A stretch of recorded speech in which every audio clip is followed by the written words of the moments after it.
നമസ്കാരം. ഇനി മലയാള സിനിമ എമ്പുരാന്റെ പേരിൽ അറിയപ്പെടുമെന്നാണ് ഇന്നലെ അവസാന പ്രതീക്ഷകൾ പങ്കുവെച്ച് മോഹൻലാൽ പറഞ്ഞത്. എമ്പുരാൻ ആദ്യ ദിനം തിയേറ്ററുകൾ കീഴടക്കി കഴിയുമ്പോൾ കണ്ടിറങ്ങുന്നവർ പറയുന്നു മലയാളത്തിലിറങ്ങിയ ഹോളിവുഡ് പടമാണ് എമ്പുരാനെന്ന്. പാറിപ്പറക്കുന്ന ഹെലികോപ്റ്ററുകളും വെടിയൊച്ചകളും നിറഞ്ഞ ബ്രഹ്മാണ്ഡ കാഴ്ചകളാൽ സമ്പന്നമാണ് എമ്പുരാൻ. മലയാള സിനിമയിൽ ഇന്നോളം ഒരു സിനിമയ്ക്കും ലഭിക്കാത്ത പ്രൊമോഷനും വരവേൽപ്പുമാണ് എമ്പുരാന്റെ പ്രത്യേകത. ആക്ഷനും ത്രില്ലറും നിറച്ച ചിത്രം പറഞ്ഞ രാഷ്ട്രീയം മറ്റ് ചില വിവാദങ്ങളിലേക്ക് കൂടി നയിക്കുന്നു. ചിത്രത്തെ ഡീഗ്രേഡ് ചെയ്യുന്നതിന് ആസൂത്രിത നീക്കം നടക്കുന്നതായി ആരോപണമുയർന്നതിന് പിന്നാലെയാണ് ഗുജറാത്ത് കലാപത്തിന്റെ ഓർമ്മപ്പെടുത്തലുമായി ഇറങ്ങിയ ചിത്രത്തിനെതിരെ പരസ്യ പ്രതികരണവുമായി കെ.പി. ശശികലയും ജെ. നന്ദകുമാറും രംഗത്തെത്തിയത്. എമ്പുരാന്റെ വരവ് രാഷ്ട്രീയ വിവാദമാക്കേണ്ടതുണ്ടോ? പരിശോധിക്കാം. സ്വാഗതം. ആദ്യം ചർച്ചയിൽ Sai Krishnan, secret agent, Shri B. Reji, വലത് നിരീക്ഷകൻ, Mukesh M. Nair, blogger, Ajuram K. Saleem, reviewer, E N. Nandakumar, Sangh Parivar അനുകൂലി, ഒപ്പം ഞങ്ങളുടെ പ്രതിനിധി കിരൺ ബാബുവും ഈ ചർച്ചയിൽ പങ്കെടുക്കുന്നുണ്ട്. ആദ്യം അജുറാം കെ. സലീം. അജുറാം, ഇന്ന് ഈ ചിത്രം കണ്ടിറങ്ങിയ സാധാരണ പ്രേക്ഷകർ മുതൽ മോഹൻലാൽ ഫാൻസ്, മറ്റ് നടന്മാരുടെ ഫാൻസ്, റിവ്യൂവർമാരിൽ ഒരു ബഹുഭൂരിപക്ഷവും ഈ ചിത്രത്തെ അനുകൂലിച്ചും മലയാള സിനിമയിലെ ഒരു അത്ഭുതവുമായൊക്കെ പലതരത്തിൽ ഇതിൻ്റെ ആക്ഷനും ത്രില്ലറും ഒക്കെ ഇഴകീറി പരിശോധിച്ച് പോസിറ്റീവ് റിവ്യൂ നൽകുമ്പോൾ അതിൽ അജുറാം ഒരു വ്യത്യസ്ത നിലപാട് സ്വീകരിക്കുന്നത് കൂടി കണ്ടു. എന്താണ് ഇത്ര പ്രൊമോഷൻ, ഇത്ര വലിയ വരവേൽപ്പ് കിട്ടിയ ചിത്രത്തിൽ അജുറാമിനെ അസ്വസ്ഥപ്പെടുത്തിയത്? ഇത് നമുക്ക് ലാലേട്ടൻ എന്ന് പറഞ്ഞാൽ നമ്മുടെ ഒരു സ്വകാര്യ അഹങ്കാരം തന്നെയാണ്. ഇപ്പോൾ നമ്മൾ പുറത്തൊക്കെ പോകുമ്പോൾ പലപ്പോഴും പലരും പറയും മലയാളിക്ക് ഒരു എല്ല് കൂടുതലാണ്. അപ്പോൾ എൻ്റെ ഒരു മറുപടി എന്നും പറയുന്നത് ആ എല്ല് കൂടുതൽ എന്ന് പറഞ്ഞാൽ ലാലേട്ടനാണെന്നാണ്. അപ്പോൾ ലാലേട്ടൻ എന്ന് പറഞ്ഞാൽ നമുക്ക് അത്രത്തോളം ഒരു വികാരമാണ്. ഒരു 6 വർഷത്തിന് ശേഷം ഇത്രയും ഹൈപ്പോടെയാണ് ഈ ഒരു പടം വന്നിരിക്കുന്നത്. അപ്പോൾ ഒരുപാട് എക്സ്പെക്റ്റേഷനോട് കൂടിയാണ് ഈ പടം കാണാൻ ചെന്നത്. പക്ഷെ പടത്തിലെ സ്ക്രിപ്റ്റ് വൈസ് നോക്കുമ്പോൾ മുരളി ഗോപിയിൽ നിന്ന് നമ്മളൊരു എക്സ്പെക്റ്റേഷൻ കീപ്പ് ചെയ്യുന്നുണ്ട്. ആ ഒരു എക്സ്പെക്റ്റേഷൻ വെച്ച് പടം ഒരു ആവറേജിലും താഴെ നിൽക്കുന്നേ ഉള്ളൂ എന്നുള്ള ഒരു കാര്യമാണ് എനിക്ക് പേഴ്സണലി എനിക്ക് ഫീൽ ചെയ്തത്. അതുപോലെ തന്നെ പടത്തിലെ പല സീക്വൻസുകളും ഒരു കണക്റ്റ് ഓഡിയൻസിലോട്ട് എത്തുന്നില്ല എന്ന് എനിക്ക് ഫീൽ ചെയ്തിട്ടുണ്ട്. അതായത് നമ്മളെ പല സീനുകളും നമ്മളെ ഗ്രാബ് ചെയ്ത് അതിലോട്ട് ഇരുത്തുന്നില്ല, ഓഡിയൻസിനെ ഒരു ഫീലിംഗ് കിട്ടുന്നില്ല. പല സീൻസ് നമ്മൾ KGF-ഉം അതുപോലെ സലാറും ഒക്കെ പോലെ ഒരു ഇമോഷണൽ കണക്റ്റ് ഉണ്ടാക്കാനൊക്കെ പലതും ശ്രമിച്ചിട്ടുണ്ടെങ്കിലും അതിൽ വമ്പേ പരാജയപ്പെട്ടതുപോലെയാണ് എനിക്ക് ഫീൽ ചെയ്തിട്ടുള്ളത്. അതുകൂടാതെ തന്നെ മൊത്തത്തിൽ പടത്തിൽ ഒരു ഫ്ലോ, ഒരു കണ്ടിന്യൂറ്റി ഫീൽ ചെയ്തില്ല. കാരണം ഇൻ്റർനാഷണലായിട്ട് ഒരുപാട് കൺട്രീസിൽ ഒരുപാട് ഷൂട്ട് ചെയ്തിട്ടുണ്ട്. അതുപോലെ തന്നെ പെട്ടെന്ന് തന്നെ സ്റ്റീഫൻ നെടുമ്പള്ളി വരുന്നു, എബ്രഹാം പെട്ടെന്ന് കാണിക്കുന്നു. ഇതെല്ലാം കൂടെ കാണിക്കുമ്പോൾ ഒരു കണ്ടിന്യൂറ്റി ഓഡിയൻസിന് മിസ്സാവുന്നു. അത് വളരെയധികം ലാഗ് ഫീൽ ചെയ്യിക്കുന്നു. അതാണ് മേജറായിട്ട് ഇതിൽ വന്നിട്ടുള്ള ഒരു ഡ്രോബാക്കായിട്ട് ഞാൻ കാണുന്നത്. പിന്നെ സിനിമയുടെ ക്വാളിറ്റിയിലോ അതിൻ്റെ എങ്ങനെയാണോ ആ വിഷ്വൽസ് എടുത്തിരിക്കുന്നത് അതിലൊന്നും ഒരു പ്രോബ്ലം ഇല്ല. കാരണം അതൊരു വലിയ രീതിയിൽ ടെക്നിക്കൽ ലീപ്പ് തന്നെയാണ് മലയാളം ഇൻഡസ്ട്രിക്ക് വന്നത്. കാരണം പൃഥ്വിരാജ് കുമാറിൻ്റെ ഡയറക്ഷൻ എല്ലാം നല്ല സ്ട്രോങ് ആയിട്ട് അതിൽ കാണാം. പക്ഷേ സ്ക്രിപ്റ്റ് വൈസിൽ ഒരു സോളിഡ് സാധനം ഇല്ല എന്നാണ് എനിക്ക് ഫീൽ ചെയ്തത്. കാരണം ലൂസിഫർ അത്ര ഒരു മാസ്റ്റർ പീസ് ആയിട്ടുള്ളൊരു മൂവിയുടെ സെക്കൻഡ് പാർട്ടാണ് എമ്പുരാൻ. അപ്പോൾ അതുപോലെ ഇത്രയും വലിയൊരു ഹൈപ്പ് നമ്മൾ എങ്ങും കണ്ടിട്ടില്ലാത്തൊരു ഹൈപ്പാണ്. അതായത് നമ്മളെ പ്രീ സെയിൽസ് പോലും 50 കോടി കടക്കുന്നൊരു സിനിമ. അതായത് ബാഹുബലിയോ KGF-ഓ ഇതിനെല്ലാം മറികടന്നിട്ടുള്ളൊരു മൂവി. ആ ലെവലിൽ വന്നൊരു മൂവിയിൽ നമ്മളെ എക്സ്പെക്റ്റേഷൻ എന്ന് പറയുന്നത് ഒരു വലിയൊരു ട്വിസ്റ്റോ അല്ലെങ്കിൽ ഒരു ഇൻ്റർവെൽ പഞ്ചോ ഇതൊക്കെ ഉണ്ടാവും എന്നുള്ളതാണ്. പക്ഷെ ഞാൻ ഈ കണ്ടതെന്ന് പറഞ്ഞാൽ ഒരു ഇൻ്റർവെൽ പഞ്ച് എന്നൊരു സംഭവം കാണാനില്ല. അതുപോലെ തന്നെ ക്ലൈമാക്സിൽ ഒരു വലിയ ട്വിസ്റ്റ് കാണാനില്ല. ഇലുമിനേറ്റി എന്ന് പറഞ്ഞൊരു കൺസെപ്റ്റിനൊന്നും കാണില്ല. ആരും ഒരു ആട്ടുന്നതും പ്രോപ്പറായിട്ടൊന്നും കണ്ടിട്ടില്ല എന്നുള്ളതാണ് സത്യം. കാരണം ഒരു വലിയ ഒരു ഇമ്പാക്റ്റ് ക്ലൈമാക്സിലോ ഇൻ്റർവെല്ലിലോ ഒന്നും കൊടുക്കാൻ സാധിച്ചിട്ടില്ല. അജുറാം, ഇതിൽ ഓവർ എക്സ്പെക്റ്റേഷൻ പല ചിത്രങ്ങൾക്കും വെല്ലുവിളിയാകുന്നത് നമ്മൾ കണ്ടിട്ടുണ്ട്. അത് എമ്പുരാന്റെ കാര്യത്തിൽ സംഭവിക്കുമോ എന്ന ഒരു ആകാംക്ഷ അല്ലെങ്കിൽ അങ്ങനെ ഒരു ആശങ്ക കഴിഞ്ഞ ലാസ്റ്റ് ദിവസം വരെ ഒക്കെ ഉണ്ടായിരുന്നു. കാരണം അത്രമാത്രം വലിയ പ്രൊമോഷനോട് കൂടി ഇറങ്ങുന്ന ചിത്രമാണ്. ഓവർ എക്സ്പെക്ടേഷൻ, 6 വർഷത്തെ കാത്തിരിപ്പ്, അതാണോ അജ്റാമിന്റെ കാര്യത്തിൽ സംഭവിച്ചത്? അല്ലെങ്കിൽ ഇതിൽ ഏതെങ്കിലും തരത്തിൽ തൃപ്തരാകാത്തവരുണ്ടെങ്കിൽ അവരെ പിന്നോട്ട് വലിക്കുന്നത് ഓവർ എക്സ്പെക്ടേഷൻ ആണോ? ഓവർ എക്സ്പെക്റ്റേഷൻ മാത്രം എന്ന് ഞാൻ പറയത്തില്ല. കാരണം എന്ന് പറഞ്ഞാൽ ഇതിൽ ഒരുപാട് പൊളിറ്റിക്കൽ സീക്വൻസസ് കാണിക്കുന്നതും നമ്മൾ ഒരുപാട് ഈ അടുത്തിറങ്ങിയ പടങ്ങളിലുള്ള സിമിലർ സ്റ്റോറിയാണ്. ഇതിലൊരു പുതുമയില്ല എന്നുള്ളതാണ് ഇതിലെ മേജർ പ്രോബ്ലം. ഈ സ്ക്രിപ്റ്റിലെ പൊളിറ്റിക്കൽ സെറ്റയറായിട്ട് വന്നാലും പൊളിറ്റിക്കൽ ഇപ്പോൾ നമ്മൾ UDFനെയും LDFനെയും BJPനെയൊക്കെ പല പേരിലും ഒന്ന് മാറ്റി പിടിച്ചിട്ടാണ് ഇതിൽ അവതരിപ്പിക്കുന്നതെങ്കിൽ പോലും നല്ലൊരു താങ്ങ് BJPക്കും LDFനും കാര്യമായി പടത്തിൽ കൊടുക്കുന്നുണ്ട്. UDFനെ ഒന്ന് തൊട്ട് തലോടി പോകുന്ന ഒരു ഇതാണ് ഈ പടത്തിൽ പൊതുവെ കാണുന്നത്. കാരണം അതിൻ്റെ ഒരു IUF എന്ന് പറഞ്ഞൊരു പാർട്ടി എന്ന് പറയുമ്പോൾ ഒരു UDF എന്നുള്ളൊരു കൺസെപ്റ്റിലാണ് നിൽക്കുന്നത് കൊണ്ടും കൂടെ ആയിരിക്കാം. പക്ഷെ എന്നാലും ഈ ഒരു വർഗീയത, അതുപോലെ ഹിന്ദു മുസ്ലിം ഫൈറ്റ് സീക്വൻസുകൾ, ഇതെല്ലാം വളരെയധികം ഒരുപാട് പടങ്ങളിൽ ഓൾറെഡി നമ്മൾ കണ്ട സാധനമാണ്. ആ സെയിം സാധനം തന്നെ ഇപ്പോൾ പഴയ വീഞ്ഞ് പുതിയ ഉപ്പിലിടുന്ന ഒരു കാര്യമാണ് ഇപ്പോൾ ഇതിൽ സ്ക്രിപ്റ്റിൽ മുരളീഗോപി ചെയ്തിരിക്കുന്നതെന്നുള്ളതാണ്. അപ്പോൾ അതുകൊണ്ട് ഒരുപാട് കണക്ട് ചെയ്യാൻ സാധിക്കുന്നില്ല. ഇപ്പോൾ ഒരു KGF സലാറോ അതിലെ പോലെ ഒരു ഇമോഷണൽ കണക്ട് ഉണ്ടാക്കാൻ ശ്രമിച്ചിട്ടുണ്ട് ആ ഫസ്റ്റ് ഹാഫിൽ. പക്ഷേ ഫസ്റ്റ് ഹാഫ് നന്നായിട്ട് എടുത്തിട്ടുണ്ട്. കാരണം starting first half an hour വളരെ മനോഹരമായിട്ടൊരു നമുക്ക് തന്നെ തോന്നുന്നു ഒരു നല്ലൊരു പിക്ചർ രാജമൗലി ഒക്കെ ഡയറക്റ്റ് ചെയ്യുന്ന ലെവലിലുള്ളൊരു പിക്ചറൈസേഷൻ ഉണ്ട്. പക്ഷെ അത് കഴിഞ്ഞ് കുറച്ച് പോർഷൻ കഴിയുമ്പോഴത്തേക്കും നല്ല ലാഗ് ഫീൽ ചെയ്തത്. കാരണം നമ്മൾ ലാലേട്ടൻ നമ്മൾ കാണുന്ന 1 മണിക്കൂറിന് ശേഷമാണ് ലാലേട്ടനെ കാണുന്നത്. രാജുവേട്ടനെ എക്സ്പെക്റ്റ് ചെയ്യുന്ന നമ്മൾ അതിന് മുമ്പേ നമ്മൾ എക്സ്പെക്റ്റ് ചെയ്തിരിക്കുന്നത് നമുക്ക് രാജുവേട്ടനെ കാണുന്നത് സെക്കൻഡ് ഹാഫിന് ശേഷമാണ്. അപ്പോൾ അത്രയും നേരം ഒരുപാട് സ്റ്റോറി പ്ലോട്ട് ചെയ്യാനോ ബേസ് സെറ്റ് ചെയ്യാനോ ഒക്കെ ആയിരിക്കാം അത് ചെയ്തിരിക്കുന്നത്. പക്ഷേ അത് വളരെയധികം ലാഗ് ഫീൽ ചെയ്യുന്നു എന്നുള്ളതാണ്. കാരണം പെട്ടെന്ന് എബ്രഹാം ഖുറേഷി വരുന്നത് വളരെയധികം പഞ്ചോടെ ഉള്ളൊരു ഇമ്പാക്റ്റ്ഫുൾ ഒരു ലോഞ്ചാണ്. ലാലേട്ടൻ വരുന്ന ഫാൻസൊക്കെ ഭയങ്കര സന്തോഷമാകുന്നു. അതുപോലെ ഞാൻ വളരെയധികം ഹാപ്പി ആയിരുന്നു. ഭയങ്കര നൈസായിട്ടൊരു ലോഞ്ച് വന്നു. ലാലേട്ടൻ അവസാനം വന്നു 1 മണിക്കൂർ ഇരുന്ന് കണ്ണൊക്കെ ഒരുമാതിരി ഉറങ്ങി വരുന്ന ഒരു സിറ്റുവേഷൻ വന്നപ്പോൾ ലാലേട്ടൻ വരുന്നു ഭയങ്കര സ്ട്രോങ് ആവുന്നു. വന്ന ലാലേട്ടൻ പിന്നെ ബാക്കി വരുന്ന ഫസ്റ്റ് ഹാഫിൽ ഒരു കോട്ടുമൊക്കെ ഇട്ടിട്ട് അങ്ങ് വെറുതെ ഇരിക്കുന്ന പോലത്തെ ഒരു ഫീലാണ്. അതായത് എബ്രഹാം ഖുറേഷിക്ക് ആ ഒരു ഇമ്പാക്റ്റ് ഫസ്റ്റ് ഹാഫിൽ പിന്നെ അങ്ങോട്ട് തരാൻ സാധിക്കുന്നില്ല. പിന്നെ ഒരു ഇൻ്റർവെൽ പോകുന്ന ഒരു പഞ്ചും ഇല്ലാത്തൊരു ഇൻ്റർവെൽ. നമുക്ക് എന്തെങ്കിലും ഒരു എക്സ്പെക്റ്റേഷൻ വേണ്ടേ? സാധാരണ ഏതെങ്കിലും ഒരു പടത്തിൽ നമുക്ക് അടുത്ത് കാണാനായിട്ടുള്ള ഒരു ആകാംക്ഷയിൽ നിർത്തുന്ന ഒരു ഇൻ്റർവെല്ലായിരിക്കും നമ്മൾ പ്രതീക്ഷിക്കുന്നത്. ഈ പടത്തിൽ അങ്ങനൊരു സംഭവം ഉണ്ടായിട്ടില്ല. പിന്നെ അത് കഴിഞ്ഞ് ഇൻ്റർവെൽ കഴിഞ്ഞിട്ട് സ്റ്റീഫൻ നെടുമ്പള്ളിയായിട്ട് ലാലേട്ടൻ്റെ ഒരു വരവുണ്ട്. അതൊരു മരണമാസ സീനാണ്. അതൊന്നും നമുക്ക് ഒന്നും പറയാനില്ല. അതൊക്കെ കിട്ടുന്ന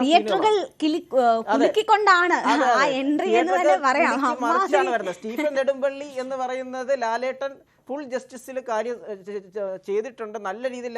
കാരണം അതിൽ ഒന്നും പറയാനില്ല സ്റ്റീഫൻ നെടുമ്പള്ളിയായിട്ട്. ശരി, എന്തായാലും ഈ കാത്തിരിപ്പ്, ലാലേട്ടനെ കാണാനുള്ള കാത്തിരിപ്പ് അജ്റാം ഉൾപ്പെടെയുള്ള മോഹൻലാൽ ആരാധകരെ അല്പം ഒന്ന് വിഷമിപ്പിച്ചിട്ടുണ്ട് എന്നാണ് പറയുന്നത്. എത്ര നെഗറ്റീവ് റിവ്യൂകൾ വരുമ്പോൾ പോലും ചിത്രം അത്രമാത്രം പ്രതീക്ഷകൾ ഉള്ളവരെ കുറച്ച് നിരാശപ്പെടുത്തിയെങ്കിൽ പോലും മിനിമം ഗ്യാരണ്ടി ചിത്രമാണ് എന്ന കാര്യത്തിൽ ആർക്കും ഒരു തർക്കവും എന്തായാലും എമ്പുരാന്റെ കാര്യത്തിൽ ഇല്ല എന്ന് തന്നെ നമുക്ക് പറയാം. നമുക്ക് രാഷ്ട്രീയ വിവാദങ്ങൾ കൂടി വലിയ ചൂട് പിടിക്കുകയാണ് എമ്പുരാനുമായി ബന്ധപ്പെട്ട്. എമ്പുരാനെ പോലെ ഒരു സിനിമ എടുക്കാൻ പൃഥ്വിരാജിന്റെ ധൈര്യം ഉൾപ്പെടെയുള്ള കാര്യങ്ങൾ വലിയ ചർച്ചയാകുന്നു. കേരളത്തിൽ അങ്ങനെ ഒരു ചിത്രം എടുക്കാനുള്ള ധൈര്യം പൃഥ്വിരാജിനുണ്ടായി എന്ന കാര്യമൊക്കെ വലിയ രീതിയിൽ ചർച്ച ചെയ്യുമ്പോൾ കിരൺ, നമ്മൾ നേരത്തെ കഴിഞ്ഞ ബുള്ളറ്റിനുകളിലൊക്കെ കൊടുത്തതാണ് എമ്പുരാൻ പറയുന്ന രാഷ്ട്രീയം.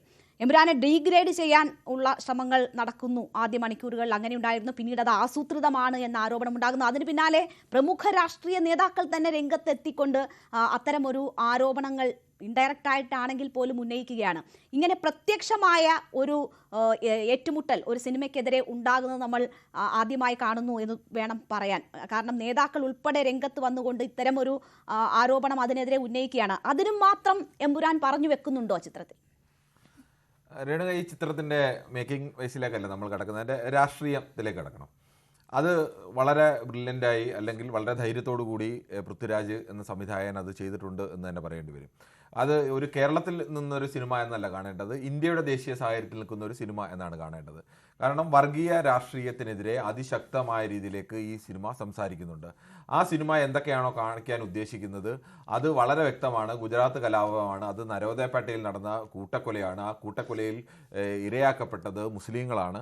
ആ കൂട്ടക്കൊലയിൽ നിന്നാണ് ഈ ചിത്രത്തിൻ്റെ തുടക്കം തന്നെ. അത് വളരെ കൃത്യമായി തന്നെ ചിത്രം നരോദയപേട്ടയെന്നോ അല്ലെങ്കിൽ ഗുജറാത്ത് കലാപമെന്നോ ഒന്നും പറയുന്നില്ല എങ്കിൽ പോലും വളരെ കൃത്യമാണ്. ഏത് മനുഷ്യനും, വളരെ സാധാരണക്കാരായ മനുഷ്യർക്ക് പോലും ഇത് തിരിച്ചറിയാൻ കഴിയും ഇത് ഗുജറാത്ത് കലാപത്തെക്കുറിച്ച് കുറിച്ചാണ് പറയുന്നത്, അവിടെ അന്ന് നടന്ന മുസ്ലിം കൂട്ടക്കൊലയെക്കുറിച്ചാണ് ഇത് പറയുന്നതെന്ന്. അത്തരം ഒരു സാഹചര്യം പറയാൻ ഇന്ത്യൻ രാഷ്ട്രീയത്തിൽ ഇന്ന് ഒരു വാണിജ്യ സിനിമയാണെന്ന് നോക്കണം.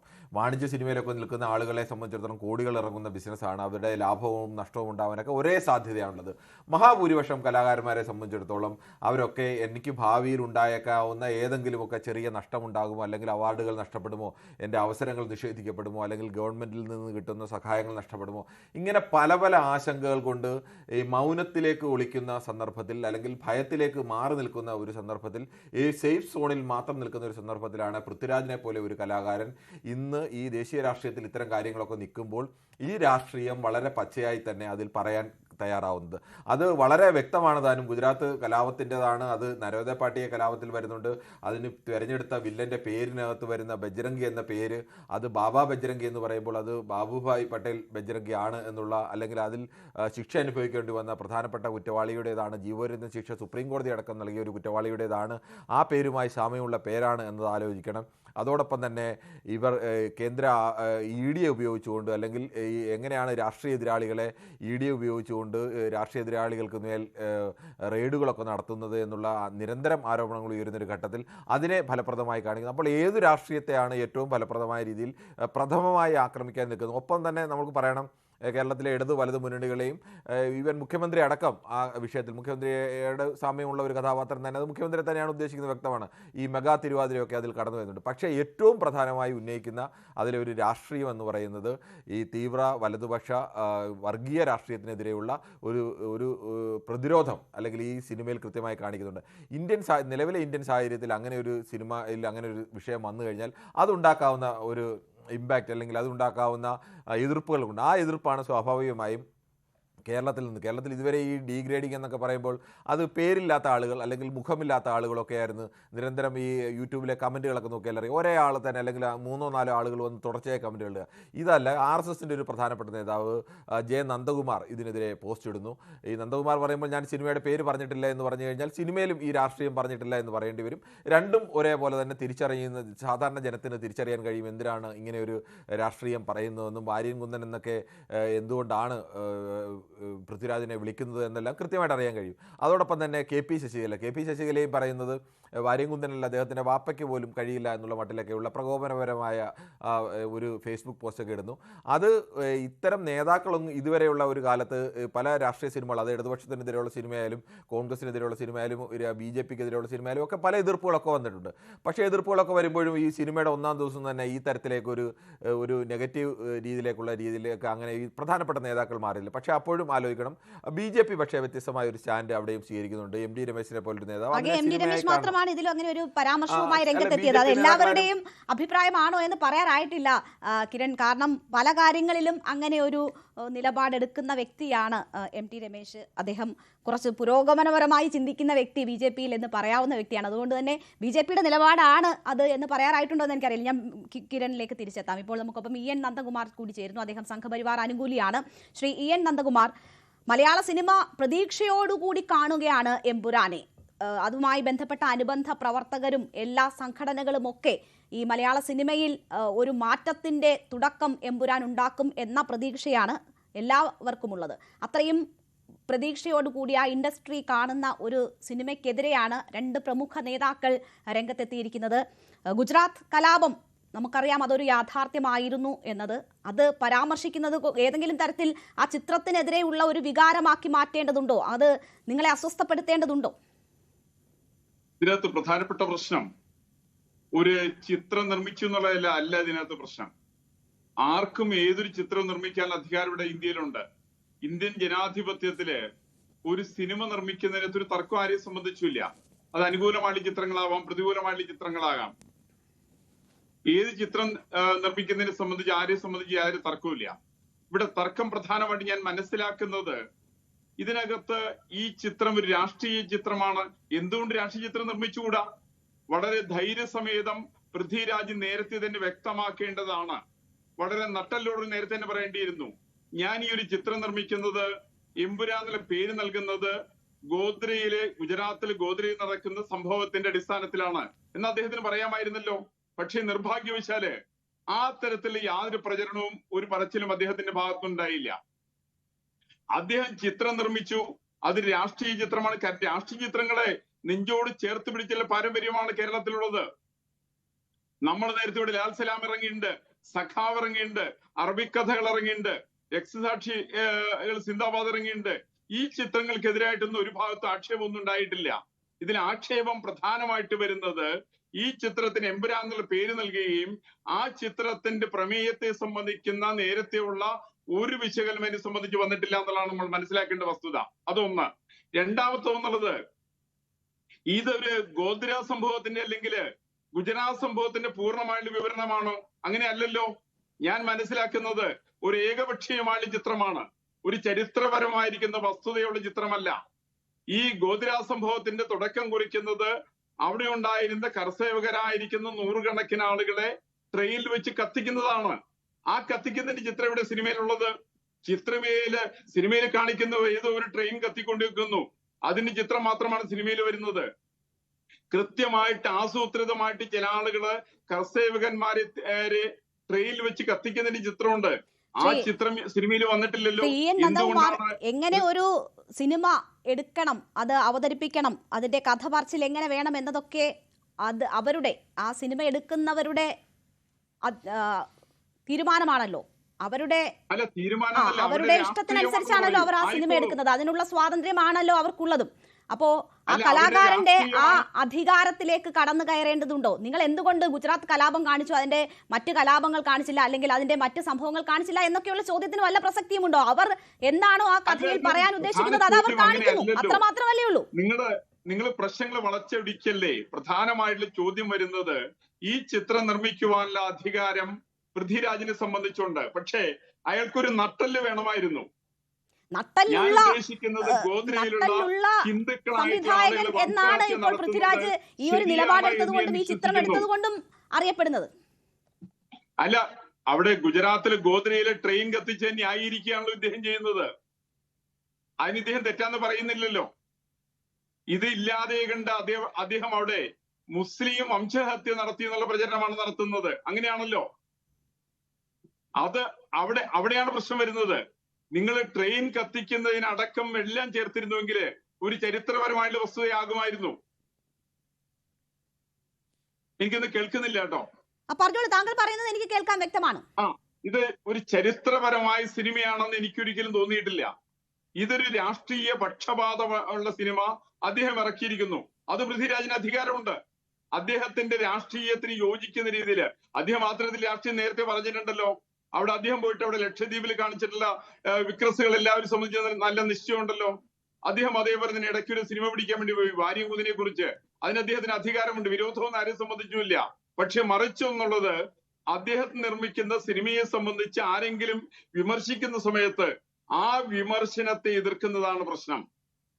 ആർക്കും സിനിമ പിടിക്കാൻ അധികാരം ഉണ്ടെങ്കിൽ ആ സിനിമയെ വിമർശിക്കാൻ അധികാരമുണ്ട്. ശ്രീ എൻ നന്ദകുമാർ, ആ സിനിമയെ എന്തിനെ എതിർക്കണം? എന്തിന് ഇപ്പോൾ ഡീഗ്രേഡ് ചെയ്യാനുള്ള ശ്രമങ്ങൾ നടക്കുന്നതിന് പിന്നിൽ പോലും ഇത്തരം ശക്തികളാണോ എന്ന സംശയം ഉയരുന്നുണ്ട്. കാരണം ആ ചിത്രത്തിന്റെ ആദ്യ ദിവസം തന്നെയാണ് അത്തരം ആസൂത്രിതമായ നീക്കങ്ങളൊക്കെ നടക്കുന്നത്. ഇപ്പോൾ ചിത്രം ഞാൻ ഇന്ന കാര്യങ്ങൾ പറയും എന്ന് പറഞ്ഞുകൊണ്ടല്ലല്ലോ ഒരു സംവിധായകരും ചിത്രം എടുക്കുക. അല്ലെങ്കിൽ അങ്ങനെ ഒരു പ്രീ ബോർഡ് നൽകിക്കൊണ്ട് ഒരു ചിത്രം ഇറക്കണമെന്ന നിയമവുമില്ല. അവർക്ക് അവരുടെ ചിത്രം അവർ പറയാൻ ഉദ്ദേശിക്കുന്നത് എങ്ങനെയാണെന്ന് വെച്ചാൽ പറയാം. അത് എങ്ങനെ പ്രൊമോട്ട് ചെയ്യണമോ അത് ആ രീതിയിൽ പ്രൊമോട്ട് ചെയ്യാം. അതിനൊക്കെ എന്തിനാണ് നമ്മൾ നിബന്ധനകൾ വെക്കുന്നത്? അല്ലെങ്കിൽ ഇങ്ങനെ തന്നെ വേണമെന്ന നിബന്ധനയല്ലല്ലോ ഇതിനകത്ത്. പ്രധാനമായിട്ട് പറയുന്ന ആൾക്ക് അവരുടെ അഭിപ്രായം രേഖപ്പെടുത്തുവാനുള്ള സ്വാതന്ത്ര്യം കൂടി നാട്ടിലുണ്ട്. സിനിമ പിടിക്കാൻ എത്രത്തോളം സ്വാതന്ത്ര്യം പൃഥ്വിരാജിനുണ്ടോ അതേ അധികാരം തന്നെ അതിന് വിമർശിക്കാൻ മറ്റുള്ളവർക്കും ഉണ്ട്. അത് നമ്മൾ മനസ്സിലാക്കേണ്ടതാണ്. കാരണം പൃഥ്വിരാജ് എന്ന് പറയുന്ന സിനിമാ നിർമ്മാതയുടെ സംവിധായകൻ, ഇതിനകത്ത് അദ്ദേഹത്തിൻ്റെതായിട്ടുള്ള ചില അജണ്ടകളുണ്ട്. ആ അജണ്ടകൾ അദ്ദേഹം കൃത്യമായിട്ട് അവിടെ ഇംപ്ലിമെന്റ് ചെയ്യുന്നു. അതിൽ അധികാരം ഏൽക്കുന്നുണ്ട്, ആർക്കും തർക്കമൊന്നും അതിനെ സംബന്ധിച്ചില്ല. പക്ഷെ ഈ ചിത്രത്തെ അദ്ദേഹം ആദ്യം പറഞ്ഞത് ലൂസിഫറിന്റെ സെക്കൻഡ് പാർട്ട് എന്നാണ്. എങ്ങനെ ലൂസിഫറിന്റെ സെക്കൻഡ് പാർട്ട് ആവുക? ഞാൻ ലൂസിഫർ കണ്ട ആളാണ്, എങ്ങനെ അതിന് സെക്കൻഡ് പാർട്ട് ആവുക എന്ന് പറയൂ. ഈ ചിത്രം ലൂസിഫറിന്റെ സെക്കൻഡ് പാർട്ട് ആണോ അത് ഗോദ്ര സംഭവത്തിന്റെ അടിസ്ഥാനത്തിലാണോ? അത് വ്യക്തമാക്കണം ശരിക്ക്. ഇത് ലൂസിഫറിന്റെ സെക്കൻഡ് പാർട്ട് ആണെന്ന് നിങ്ങൾ പറഞ്ഞാല് അല്ല എന്ന് എനിക്ക് തർപ്പിച്ച് പറയാൻ വേണ്ടി സാധിക്കും. ഇത് കൃത്യമായിട്ട് അദ്ദേഹത്തിന്റെ രാഷ്ട്രീയ ലക്ഷ്യത്തെ മുൻനിർത്തിയുള്ള ചിത്രമാണ്. ആ ചിത്രം നിർമ്മിക്കുവാനുള്ള അധികാരം അദ്ദേഹത്തിനുണ്ട്. പക്ഷെ അതാണെന്ന് പറയുവാൻ തന്റെ ഇടമേള് കാണിക്കണം. ഈ തന്റേടമാണ് കാണിക്കാതിരിക്കുന്നത്. ശരി ശരി. ഞാൻ ചോദിക്കുന്നത് ഇപ്പോൾ ഈ നേതാക്കൾ ഉൾപ്പെടെയുള്ളവർ നേരിട്ടെത്തി അല്ലെങ്കിൽ നേരിട്ട് തന്നെ ഇത്തരമൊരു വിമർശനം ഇതിനെതിരെ ഉന്നയിക്കുകയാണ്. അത് സിനിമ എന്ന് പറഞ്ഞുകൊണ്ടല്ല എങ്കിൽ പോലും നമ്മൾ അതിന് താഴെയുള്ള കമന്റുകളൊക്കെ വായിച്ചാൽ ഇതിനെങ്ങനെ സെൻസർ ബോർഡ് അംഗീകാരം നൽകി എന്നതുൾപ്പെടെയുള്ള നിരവധിയായ കമന്റുകൾ ഈ സംഘപരിവാർ അനുകൂല മനസ്സുള്ളവരൊക്കെ ചോദിക്കുന്നു. ഇങ്ങനെ ഇരുന്ന് പോസ്റ്റ് ഇട്ടാൽ പോരാ, ഇങ്ങനെ ഇരുന്ന് പോസ്റ്റ് ഇടാനാണോ നിങ്ങളെ പോലെ ഉള്ളവർ ഉള്ളത് എന്ന് ചോദിക്കുകയാണ്. അപ്പോൾ മറ്റൊരു തരത്തിലേക്ക് മറ്റൊരു ലെവലിലേക്കൊക്കെ ഇത് കൊണ്ടുപോകാനുള്ള ശ്രമമുണ്ടോ എന്ന് പോലും സംശയിക്കുന്നു. താങ്കൾ പറഞ്ഞതുപോലെ ഒരു സിനിമ വരുന്നു, അതിൽ നിങ്ങൾക്ക് എന്തെങ്കിലും വിമർശനം ഉണ്ടെങ്കിൽ വിമർശനം ഉന്നയിക്കുന്നതിന് ആരും ഇവിടെ എതിരല്ല. വിമർശനം ഉന്നയിക്കാനും പറയാനും ഒക്കെ ഉള്ള അധികാരം നമുക്കുണ്ട്. പക്ഷേ ഇന്ന് ശശികല ഉപയോഗിച്ചിരിക്കുന്ന വാക്കുകൾ ആ നിലയിലുള്ളതാണോ, വെറും വിമർശനത്തിൻ്റെതാണോ എന്ന് എനിക്കറിയില്ല. കാരണം അതിൽ ഒരു വരി ഞാൻ വായിക്കാം. BJPക്ക് ഏത് ഭാര്യൻ കുന്നേൽ ചാടിയാലും ചട്ടിയോളം അത്ര തന്നെ. സുഡാപ്പികൾ എന്തായാലും BJPക്ക് വോട്ട് ചെയ്യില്ല. ചെയ്യുന്നവരെയും ചെയ്യാൻ ഉദ്ദേശിക്കുന്നവരെയും മാറ്റിക്കാൻ ഭാര്യൻ കുന്നനല്ല. ഓന്റെ ബാപ്പ വിചാരിച്ചാൽ നടക്കൂല. ഉഷപൂജയും ഉച്ചപൂജയും ഒക്കെ മുറക്കി നടക്കട്ടെ. അപ്പോ ഈ ഭാഷയൊക്കെ ശരിക്കുള്ള ഒരു വിമർശനം എന്ന നിലയിൽ കാണാൻ പറ്റുമോ എന്ന് മാത്രമേ ഞാൻ ചോദിച്ചുള്ളൂ. എന്താണ് തെറ്റ് എന്ന് എനിക്ക് മനസ്സിലായില്ല. ഇത് വാര്യൻ കുന്നൻ ഇറക്കാൻ തീരുമാനിച്ച ആള് അതേ ഭാഷയിൽ തന്നെ മറ്റൊരു ചിത്രം ഇറക്കുന്നു. അയാൾക്ക് സ്വാതന്ത്ര്യമുണ്ട്. അയാൾക്ക് സ്വാതന്ത്ര്യമുള്ളതിന്റെ പേരിലാണ് ഒരു സെൻസർ ബോർഡ് അനുവാദം കൊടുത്തത്. അത് നരേന്ദ്രമോദി സർക്കാർ ഭരിക്കുന്ന സർക്കാരാണ് കൊടുത്തിട്ടുള്ളത്. ഇത് നേരത്തെ പല കാലത്തോട് പല സിനിമയ്ക്ക് അംഗീകാരം കിട്ടിയിട്ടില്ലല്ലോ. സെൻസർ ബോർഡിന് അംഗീകാരം കിട്ടാത്ത സിനിമകൾ ധാരാളം വന്നിട്ടുണ്ടല്ലോ, രാഷ്ട്രീയ ചിത്രങ്ങള്. ഇത് ഇത്തരത്തിൽ തടസ്സങ്ങളൊന്നും ഉണ്ടായില്ലല്ലോ, അവർക്ക് അംഗീകാരം കിട്ടിയല്ലോ. ശരി. അപ്പൊ അംഗീകാരം കിട്ടിയതിന് ശേഷം ഇതിന് വിമർശിക്കുന്നത് ഇതെന്തൊരു ഒരു മഹത്തായുള്ള പശുവാണ്, വിശുദ്ധ പശുവാണെന്നുള്ള വെപ്രാളമൊന്നുമില്ല. അതിന്റെ ആവശ്യമില്ല. കൃത്യമായിട്ട് ഇതിന്റെ നറേഷന്റെ വേറെ പ്രശ്നം അത് മാത്രമല്ല ഇപ്പൊ ഉള്ളത്.